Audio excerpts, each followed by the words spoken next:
So guys, in this video we are going to see request mapping.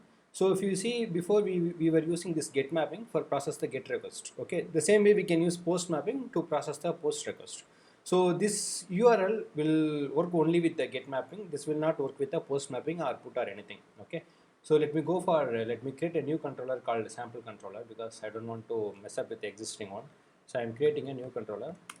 Okay, so in this controller, as we all know, we need to use this annotation called rest controller, so which helps us to create the controller. Okay, so now here I am going to use this annotation called request mapping. Okay, so what this will do, here I will mention the sample. Fine. So now public. Okay, so as we all know that in order to send the response, we know what we need to mention, right? I think this we have done already. So let me copy paste.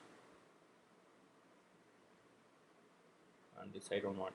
Okay, so fine, this and I will remove it as of now, and this also I will remove it. Okay, the response what I am going to mention as sample response. Okay, so this is what I am going to mention. Fine.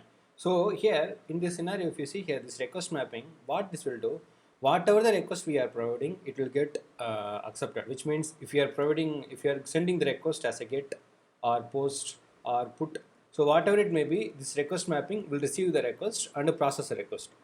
Okay, so when you want to have a URL which has to accept all the HTTP method types, then we can go for the request mapping. Okay, so let me run the application, and we can see. Meanwhile, I have opened the Postman as well. Now my application is running. I opened the Postman as well.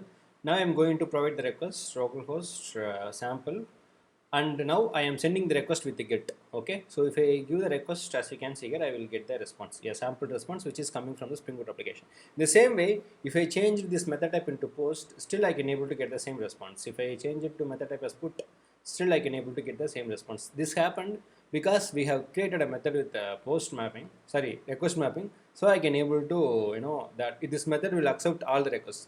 In case if I mention or if I change this method name into post mapping, means now this method will accept only post, it will not accept any other methods. Apart from this, if I mention as get mapping, this will accept only get method, it will not accept anything. But if I mention as request mapping, this will accept whatever the method type which you are passing from the client with this endpoint, this will able to accept it. Okay, so this is what about the request mapping.